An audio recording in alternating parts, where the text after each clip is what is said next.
Now, in this video, I'm going to tell you why Christian parents lose their children spiritually and actually how to fix that. So if that is important to you, then you have to watch this video to the very end. Let's move straight into the video.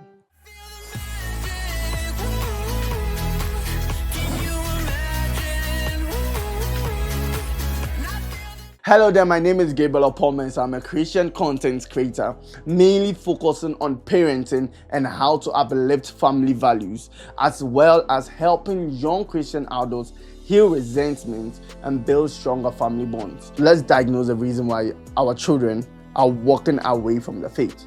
Let's go. Point number 1. Confusing church attendance with heart connection. Many parents take their children to church just to check the box, not actually caring if their children are actually building a relationship with God. They end up building routines instead of teaching them how to build relationship. Honestly speaking, I saw this in my house. It was compulsory for all of us to come for morning devotion. When I was quite little, my dad never explained to us why we had to do it. It was difficult, it was annoying, and sometimes stressful. I remember being whipped to wake up to come for morning devotion because it was compulsory. It was mandatory if you wanted to stay in Mr. Oppong-Mensah's house. Now, I never actually saw the benefits of it till I was growing up. I personally think that if it was explained to me, it wouldn't have become a chore, but it would have been a way for me to grow. Now, I would advise that parents explain to their children the reason why they have to do certain things, not necessarily push them in it. The Bible says that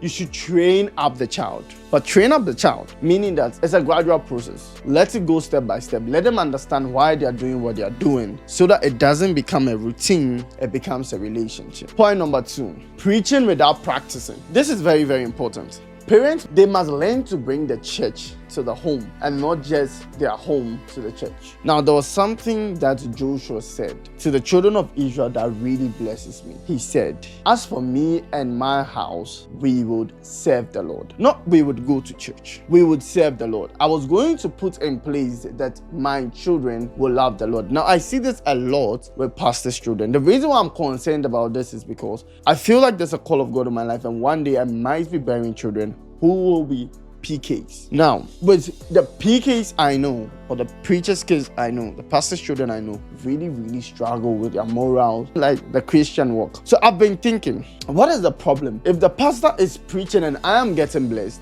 why is his children not changing?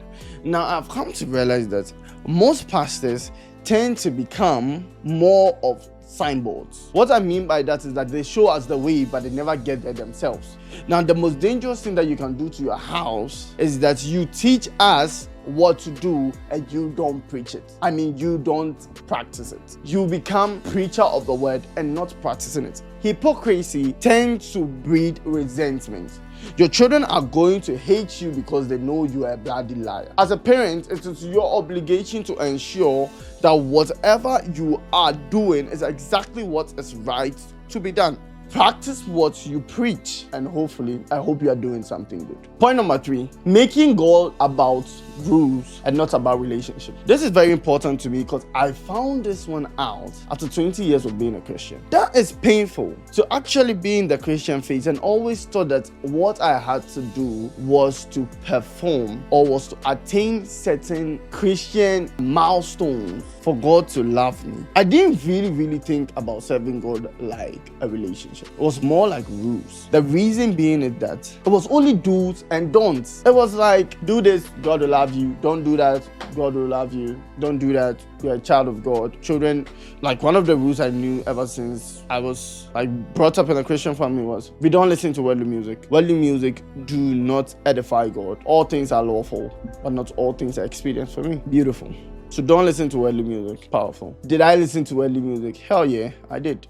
Yes, basically a lot of very deep heartbreak songs, love songs from people I don't want to list their names. Some of the songs are even playing in my head right now. But now I even have a scripture to even back it up. But when I was quite little, I didn't have a scripture to back it up. So what was happening was that I was just going according to the motion, what I was told to do and what I was told not to do. But then I tend to realize that when I was given the opportunity to choose whether I wanted to live by that life or not, I almost chose not to live by it because I felt I was being trapped. I felt like, wow, this was the first time in my life I was able to fly. And that's what happens to any of us when we get to college. When our parents are not around, it's because we've never understood that serving God, it's a relationship and not a set of rules and regulations. Because our parents, in their ways of training us, tend to make us feel like if you do that, you go to hell. You don't do that, and then we don't. You don't explain it. You don't even help us understand the person of God, which is a very, very important thing. Point number 4, ignoring emotional needs of your children. Now, somebody may ask, how is this got to do with their spiritual upbringing? The truth is that how your children feel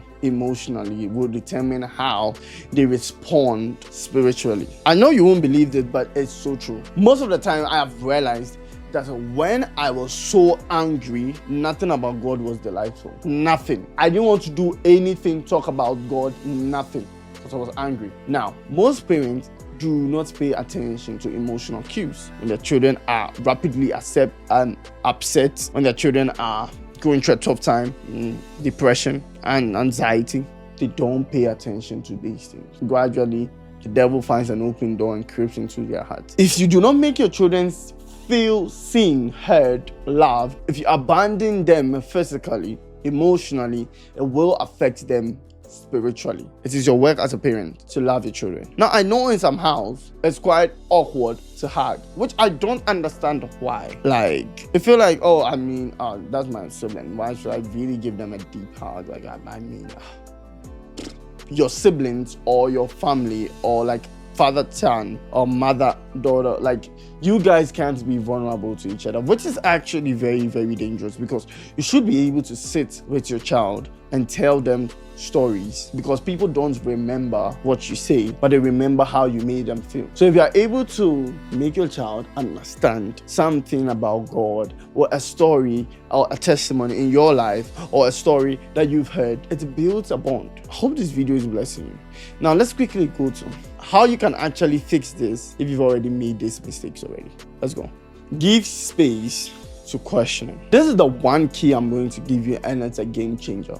Allow your children to be able to ask questions about anything that they find doubts about. Don't be an army commander. You have different children. They all cannot understand God in the same way. The fact that you have a morning devotion and share the word doesn't mean that they are all going to be blessed. You have to give time to each of your children to ask questions and get to know God for themselves. Now, meet them at their need. Most parents don't even study the word enough to be able to answer the questions that really bother their children. Find somebody who can. Questions are the best ways to help somebody unveil what is in their heart. Now, one of the beautiful things that Jesus always did was that he was answering questions with a question, so that the conversation would continue to flow. Now, I know some of you see this to be absurd, but this is one of the best ways to keep a conversation. If somebody asks you a question, that why do we have morning devotions every day? And I was a dad, how was I going to answer the question? I would say, before I answer the question of why we have morning devotion every day, how does that make you feel? I know it's annoying because I have to wake up at this time. I had to wake up at 5 a.m. every day to have morning devotion and get ready for school. So like, I had to wake up at this time. It gets tiring. Sometimes the morning devotion is too long. I don't like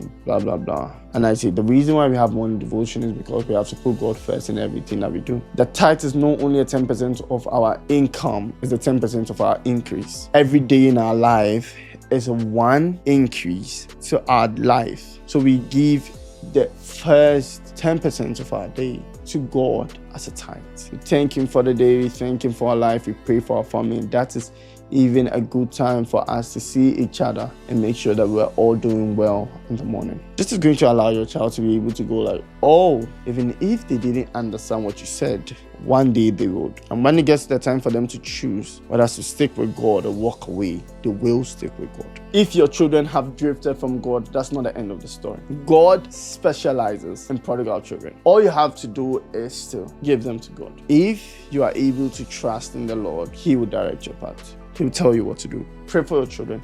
Keep them in prayer. Don't let the devil take your child. It's a war. Fight for your child. God gave him to you. Put everything you have on the line.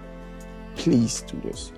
Now, this video is just the first episode of a series that I am making called A Warning Sign to All Parents. So watch out for episode 2, 3, and 4. hopefully episode 5. Thank you for watching the video. Don't forget to like, comment and share, and also hit the subscription button if you've not, and then see you in my next video. On that note, it's bye for now.